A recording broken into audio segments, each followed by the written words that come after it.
ഇതിന്റെ 70 ഇരട്ടിയാ ചെറുപ്പക്കാരാ നരകത്തിന്റെ തീയ്. അല്ലാഹുവിന്റെ റസൂല്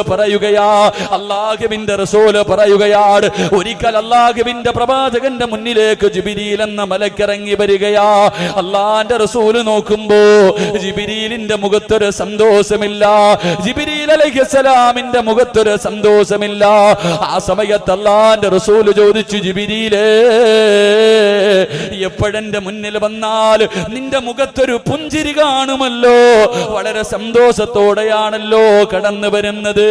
എന്തു പറ്റി ജിബ്രീൽ, എന്തു പറ്റി ജിബ്രീൽ? യാ റസൂലല്ലാഹ്, നരകം കണ്ടിട്ട് വരുന്ന വഴിയാ നബിയേ, നരകം കണ്ടിട്ട് വരികയാണ്. അല്ലാഹുവിന്റെ റസൂല് ചോദിച്ചു, നിനക്കും നരകത്തെ പേടിയാടോ? നിനക്കും നരകത്തെ പേടിയാടോ? അല്ലാഹുവിന്റെ പ്രവാചകൻ നരകത്തെ കുറിച്ച് ചോദിക്കുമ്പോ ജിബ്രീൽ എന്ന മലക്ക് പറയുകയാണ്, യാ റസൂലല്ലാഹ്, അല്ലാഹു നരകത്തെ കത്തിച്ചത് 3000 കൊല്ലമാ നബിയേ. അല്ലാഹു നരകത്തെ കത്തിച്ചത് 1 കൊല്ലമല്ല, 2 കൊല്ലമല്ല, 1000 വർഷമല്ല, 3000 വർഷമാണ് അല്ലാഹു നരകത്തെ കത്തിച്ചത്. അല്ലാഹുവിന്റെ പ്രവാചകരോട് ജിബ്രീൽ എന്ന മലക്ക് പറഞ്ഞു കൊടുക്കുമ്പോ എന്റെ പ്രിയപ്പെട്ട ചെറുപ്പക്കാര് ചിന്തിക്കും, ഉസ്താദ്, വീട്ടിൽ കത്തിച്ചു വച്ചിരിക്കുന്ന വിളക്കുണ്ടല്ലോ, അതിന്റെ ചുവട്ടിൽ ഞങ്ങളുടെ കൈ കൊണ്ടെന്ന് വെച്ചാ ഈ ശരീരം കരിഞ്ഞു പോകുമല്ലോ, ഈ ശരീരം കരിഞ്ഞു പോകുമല്ലോ. പിന്നെ എങ്ങനെയാ ഉസ്താദ് 3000 കൊല്ലം കത്തിച്ച നരകത്തിൽ ഞങ്ങളെ കൊണ്ട് വലിച്ചെറിഞ്ഞാൽ? അല്ലാഹുവേ, വിളക്കിന്റെ ചുവട്ടിലേക്ക് പറന്നു വരുന്ന പ്രാണി കരിയുന്നത് പോലെ ഞങ്ങളുടെ ശരീരം കരിയുമല്ലോ. അല്ലാഹുവിന്റെ പ്രവാചകരോട് ജിബ്രീൽ എന്ന മലക്ക് കരന്നുകൊണ്ട് പറയുകയാണ്, യാ റസൂലല്ലാഹ്, നരകത്തിൽ കിടക്കുന്ന മനുഷ്യന്റെ ശരീരത്തിന്റെ അവസ്ഥ എന്തെന്നറിയുമോ? എന്റെ ചെറുപ്പക്കാരാ, ഈ ശരീരമല്ല പൊന്നുമോരെ, നരകത്തിൽ കിടക്കുന്ന മനുഷ്യന്റെ ശരീരം ഇങ്ങനെയല്ല. ഇത് അല്ലാഹു അങ്ങ് മാറ്റിമറിക്കുകയാണ്. റസൂലുള്ളാഹി തങ്ങളോട് ജിബ്രീൽ പറയുന്നു, നബിയേ, നരകത്തിൽ കിടക്കുന്ന മനുഷ്യന്റെ പിൻഭാഗത്തിന്റെ വലിപ്പം അറിയുമോ? കസേരയിലിരിക്കുന്നവരാണല്ലോ, കസേരയിലിരിക്കുന്നവരാണല്ലോ. നിന്റെ പിൻഭാഗത്തിന്റെ വലിപ്പം എത്രയുണ്ട് ചെറുപ്പക്കാരാ? അല്ലാഹുവിന്റെ റസൂല് പറയുകയാണ്, നരകത്തിൽ കിടക്കുന്ന മനുഷ്യന്റെ പിൻഭാഗത്തിന്റെ വലിപ്പമുണ്ടല്ലോ, മാ ബൈന മക്കാ വൽ മദീന. അല്ലാഹുവിന്റെ റസൂലിനോട് പറഞ്ഞു കൊടുക്കുകയാണ്, നരകത്തിൽ കിടക്കുന്ന മനുഷ്യന്റെ പിൻഭാഗത്തിന്റെ വലിപ്പമുണ്ടല്ലോ, അത് മക്കയുടെയും മദീനയുടെയും ഇടയിലുള്ള ദൂരമാണെന്ന് നബിയുനാ റസൂലുള്ളാഹി സല്ലല്ലാഹു അലൈഹി വസല്ലമ തങ്ങൾ മക്കത്തും മദീനയിലും ജോലി ചെയ്യുന്നവരുണ്ടല്ലോ.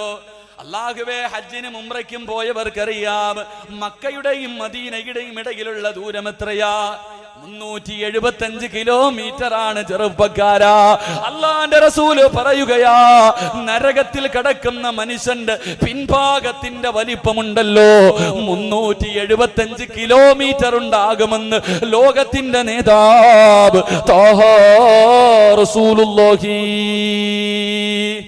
സല്ലല്ലാഹു അലൈഹി വസല്ലമ തങ്ങള് മക്കയുടെയും മദീനയുടെയും ഇടയിലുള്ള ദൂരം പറഞ്ഞാ പെട്ടെന്ന് മനസ്സിലാകണമെന്നില്ല. എന്റെ പ്രിയമുള്ളവരെ, സമസ്തയുടെ സമ്മേളനത്തിന് പോയവരുണ്ടാകുമല്ലോ, കാസർഗോഡ് നിന്ന് സമസ്തയുടെ 90ാം വാർഷികത്തിന് പോയവരുണ്ടാകുമല്ലോ. ഒന്ന് ചിന്തിക്ക ചെറുപ്പക്കാരാ, കാസർഗോഡ് മുതൽ ആലപ്പുഴ വരെയുള്ള ദൂരം ഒന്ന് ചിന്തിക്കടാ. നരകത്തിൽ കിടക്കുന്ന മനുഷ്യന്റെ പിൻഭാഗത്തിന്റെ വലിപ്പം 375 കിലോമീറ്റർ ആണെന്ന് ത്വാഹ റസൂലുള്ളാഹി. ആലപ്പുഴയിൽ പോയവർക്കൊക്കെ ദൂരം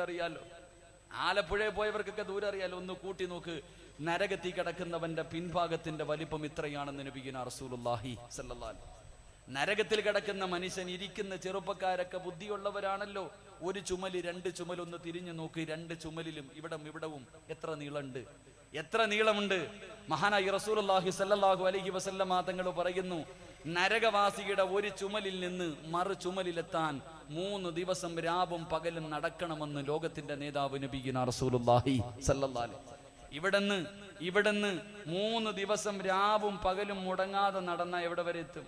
പയ്യന്നൂർ വരെ എത്തിയോ? കാഞ്ഞങ്ങാട് വരെയെങ്കിലും എത്തുമായിരിക്കില്ല. കാഞ്ഞങ്ങാട് വരെയെങ്കിലും എത്തുമല്ലോ. 3 ദിവസം രാവും പകലും നടന്ന ഈ ചുമലിൽ നിന്ന് ഈ ചുമലിലെത്താൻ 3 ദിവസം നടക്കണമെന്ന് നബിയുനാ റസൂലുള്ളാഹി സല്ലല്ലാഹു അലൈഹി വസല്ലം.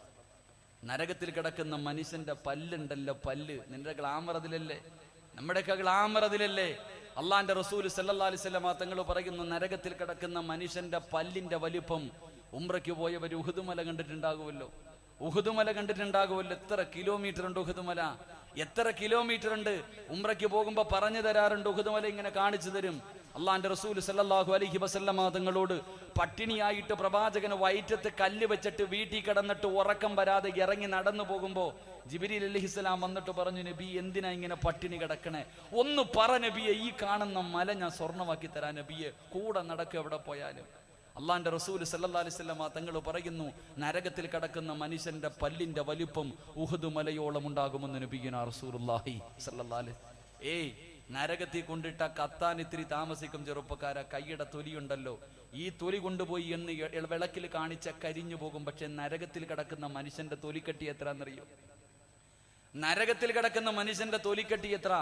അള്ളാന്റെ റസൂൽ സല്ലല്ലാഹു അലൈഹി വസല്ലം തങ്ങൾ പറയുന്നു, അവന്റെ തൊലിയുടെയും അവന്റെ തൊലിയുടെ അടിയിലുള്ള മാംസത്തിന്റെയും ഇടയിൽ 365 ദിവസം 1 വർഷത്തെ വഴിദൂരം ഉണ്ടാകുമെന്ന് നബിയുനാ റസൂലുള്ളാഹി സല്ലല്ലാഹു അലൈഹി വസല്ലം. 1 വർഷത്തെ വഴിദൂരമുണ്ട്. നിന്റെ തൊലിയുടെ കട്ടി എത്രയായിരിക്കും? കത്താൻ കുറെ സമയമെടുക്കും. അള്ളാഹു നമ്മളെ കാക്കുമാറാകട്ടെ, അള്ളാഹു നമ്മളെ കാക്കുമാറാകട്ടെ. എന്റെ പ്രിയമുള്ള സഹോദരങ്ങളെ, ഇതാണ് നരകമെന്ന് പ്രവാചകൻ സല്ലല്ലാഹു അലൈഹി വസല്ലം തങ്ങളോട് മഹാനായ ജിബ്രീൽ അലൈഹിസ്സലാം പറഞ്ഞു കൊടുക്കുമ്പോ, അള്ളാഹുവിന്റെ പ്രവാചകനോട് അള്ളാന്റെ റസൂലിനോട് നരകത്തെ കുറിച്ച് പറഞ്ഞു കൊടുക്കുമ്പോ അള്ളാന്റെ റസൂല് കരഞ്ഞുകൊണ്ട് പറയുന്നു, ജിബ്രീലേ, ഒന്ന് നീയൊന്ന് നിർത്തുവോ, ഒന്ന് നീയൊന്ന് നിർത്തുവോ? ഇനി എനിക്ക് നരകത്തെ കുറിച്ച് കേൾക്കണ്ട. ഇനി എങ്ങാണം നരകത്തെ കുറിച്ച് എന്നോട് പറഞ്ഞാ എന്റെ ഹൃദയം പൊട്ടി ഞാൻ മരിച്ചു പോകും ജിബ്രീൽ. അള്ളാഹുവിന്റെ പ്രവാചകരോട് നരകത്തെ കുറിച്ച്, നരകത്തെ കണ്ടിട്ട് വന്ന് വിശദീകരിക്കുമ്പോ അള്ളാന്റെ റസൂല് പറയുന്നു, പറയല്ലേ പറയല്ലേ പറയല്ലേ, അത് താങ്ങാനുള്ള കഴിവെനിക്കില്ല. ഇനി നരകത്തെ കുറിച്ച് പറഞ്ഞാ എന്റെ ഹൃദയം പൊട്ടി മരിച്ചു പോകുമെന്ന് ലോകത്തിന്റെ നേതാവ് പറയുമ്പോൾ അള്ളാഹുവിന്റെ റസൂലിരുന്ന് കരയുകയാണ്. ജിബ്രീൽ അലൈഹിസ്സലാം ഇരുന്ന് കരയുകയാ. അള്ളാന്റെ റസൂല് ചോദിച്ചു, ജിബ്രീലേ, നീ എന്തിനായിരുന്നു കരയുന്നത്? ജനിച്ച കാലം മുതൽ മരിക്കുവോളും അള്ളാഹുവിനെ ഇബാദത്ത് ചെയ്യുന്ന മലക്കാണല്ലോ, എന്തിനാ നീ ഇരുന്ന് കരയുന്നത്? യാ റസൂലല്ലാഹ്, എനിക്കും പേടിയാ നബിയേ. ഞങ്ങളുടെ ഉസ്താദായ, ഞങ്ങളുടെയൊക്കെ ഉസ്താദായിരുന്ന ശൈത്താൻ തലതിരിഞ്ഞു പോയല്ലോ. ഞങ്ങളുടെ ഉസ്താദായിരുന്ന ശൈത്താൻ പോലും തലതിരിഞ്ഞു പോയല്ലോ നബിയേ. അങ്ങനെങ്ങാട് സംഭവിച്ചു പോയാ അള്ളാഹു എന്നെ നരകത്തിലേക്ക് വലിച്ചെറിയുമല്ലോ. എന്റെ പ്രിയമുള്ളവരെ, രണ്ടുപേരും ഇരുന്ന് കരയുകയാണ്. അതുകൊണ്ട് എന്റെ പ്രിയപ്പെട്ടവരോട് അള്ളാഹുവിന്റെ പ്രവാചകൻ പറയുകയാ, ഈ നരകത്തിലേക്ക് നമ്മളെ കൊണ്ട് വലിച്ചെറിയുമല്ലോ, ഈ നരകത്തിലേക്ക് നമ്മളെ കൊണ്ട് വലിച്ചെറിയുമല്ലോ. കാരണം നമ്മൾ ചെയ്യുന്നത് എന്താ? രാവിലെ ഉറക്കപ്പായിൽ നിന്ന് എഴുന്നേറ്റ് ഇന്ന് പാതിരാത്രി ഈ സ്വർഗത്തിൽ വന്നിരിക്കുന്നതിന്റെ ഇടയിൽ കണ്ണുകൊണ്ട് നോക്കിയത് പാപമാണ്, നാവ് കൊണ്ട് പറഞ്ഞത് പാപമാണ്, ചെവി കൊണ്ട് കേട്ടത് പാപമാണ്, കൈ കൊണ്ട് പിടിച്ചത് പാപമാണ്, കാലുകൊണ്ട് നടന്നത് പാപത്തിലേക്കാണ്, ഹൃദയം കൊണ്ട് ചിന്തിച്ചത് പോലും പാപമാണ്. ഓരോ ദിവസവും കോടാരി കോടി അപരാധങ്ങൾ ചെയ്യുന്ന ഞാനും നിങ്ങളുമുണ്ടല്ലോ. നമ്മളെ നരകത്തിൽ നിന്ന് രക്ഷപ്പെടാൻ കഴിയുവോ? ആ നരകത്തിൽ നിന്ന് രക്ഷപ്പെടാൻ കഴിയുവോ? പ്രവാചകൻ തന്റെ അനുചരന്മാരോട് നരകത്തെ കുറിച്ച് പറഞ്ഞു കൊടുക്കുമ്പോ റസൂലുള്ളാഹിന്റെ മുന്നിലിരുന്ന് കരയുകയാണ്. തേങ്ങലിന്റെ ശബ്ദമല്ലാതെ മറ്റൊന്നും കേൾക്കാറില്ല, പൊട്ടിക്കരയുന്ന ശബ്ദമല്ലാതെ ഒന്നും പ്രവാചകന്റെ മുന്നിൽ കേൾക്കുന്നില്ല. ആ സമയത്ത് അല്ലാഹുവിന്റെ റസൂൽ പറയുന്നു, സഹാബോ, ഈ നരകത്തിന്റെ തീക്കകത്ത് നിന്ന് രക്ഷപ്പെടടോ, ഈ നരകത്തിന്റെ തീക്കകത്ത് നിന്ന് രക്ഷപ്പെടടോ. അല്ലാഹുവിന്റെ റസൂൽ പറയുകയാണ്, മൂന്ന് വിഭാഗം ആൾക്കാര് അവരുടെ ശരീരം നരകത്തിന്റെ തീക്കകത്തേക്ക് വലിച്ചെറിഞ്ഞ നരകം അല്ലാഹുവോട് പറയുമല്ലോ, ഈ മനുഷ്യന്റെ ശരീരത്ത് ഞാൻ തൊടൂല. മൂന്ന് വിഭാഗം ആൾക്കാരുണ്ടല്ലോ, അവരുടെ ശരീരം നരകത്തിലെങ്ങാനും വലിച്ചെറിഞ്ഞ നരകം അല്ലാഹുവോട് പറയും, റബ്ബേ ഈ മനുഷ്യന്റെ ശരീരത്ത് ഞാൻ തൊടൂല എന്ന് നരകം പറയുമെന്ന് ത്വാഹ റസൂലുള്ളാഹി സ്വല്ലല്ലാഹു അലൈഹി വസല്ലം. അല്ലാഹു ആ വിഭാഗത്തിൽ ഉൾപ്പെടുത്തി അനുഗ്രഹിക്കുമാറാകട്ടെ.